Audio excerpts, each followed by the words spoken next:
get to our health check now. We've got Dr. David Winter from Baylor Scott White Health. Good to see you again, Dr. Winter, as we do every Friday. Hello, Sonia. So I want to start. Good to see you. Hope you're safe. I'm doing well. Yeah, so far so good. I want to start with social distancing because, you know, the area that we live in has received sort of this report card saying FFF, like people aren't social distancing, maybe as well as we could be. Now with sort of a bunch of movement happening around us with this phase 2 reopening, how do you explain it to your patients? Like, what is the proper way to move about? Well, this distancing is very important. That a lot of people are convinced we're going to see a surge. I think some folks will be lucky. Some are going to get sick. That virus is still out there. It's still very contagious.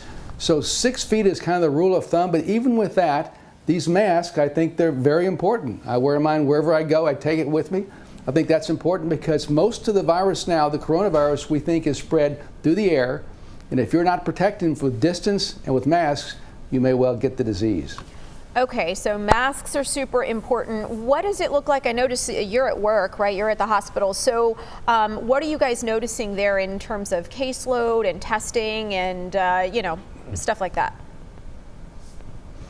It's an important message, Sonia, because 5 weeks ago we saw this huge ramp up in sick folks with coronavirus. We call it COVID-19 virus. They were coming up faster and faster. Then they leveled off. They leveled off 4.5 weeks ago, but they have not gone down yet. Some folks getting well going home, others coming back in. So that virus is out there. It is not declining. So as we get more out of our homes, and I think we ought to, we need to do it safely because the virus is ready to attack. It's extremely contagious. That's the way it stays alive. Yeah, especially for those vulnerable populations. I've got a question from a viewer who says that in her workplace, there are people who actually vape. Now, they can't smoke indoors, but people are vaping indoors. And she's concerned with, you know, obviously what's kind of floating through the air as that happens. I've also seen a couple of images, like pictures on Twitter today of people moving their masks to smoke a cigarette outside.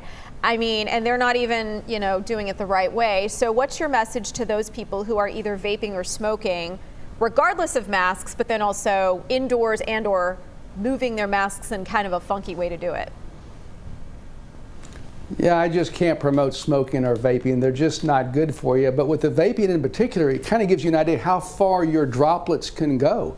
Maybe it'll cost you to see, okay, that's how far, if you have the coronavirus, it might go also. So that may also be a message. Don't smoke, don't vape, and be careful with these droplets out there. Masks are important. The longer you're next to somebody, by the way, a new study that came out, you probably saw this, Sonia, that if you get a big concentration of coronavirus, you're likely to get sick, but a smaller concentration of the virus can also get you sick over a long period of time. So if you're 6 feet away from somebody who has coronavirus for 8 hours, that might be a risk. So I'm even saying in the workplace, you might want to consider a mask. Well, yeah, and certainly smoking and vaping puts you at higher risk for things like heart disease. That puts you in that at-risk category, and then on, right? So it's all connected.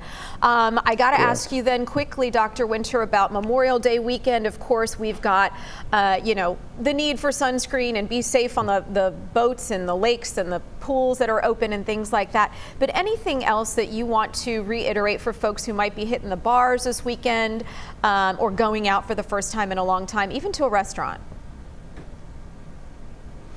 Well, at the lakes now, we all know that boating and drinking is just like driving and drinking. It can be very dangerous, so be very, very careful with that going out. And as people get out, the same old hazards are there. Sunburns can be painful. They also lead to skin cancers down the road. Mosquitoes do not carry coronavirus, but they carry other things like West Nile virus, so use bug sprays and watch out with the alcohol. Distancing is still very important, and I'm a big believer in these masks. Any kind of mask is better than no mask. All right, Dr. Winter, thank you so much for your insight. We'll see you again next Friday.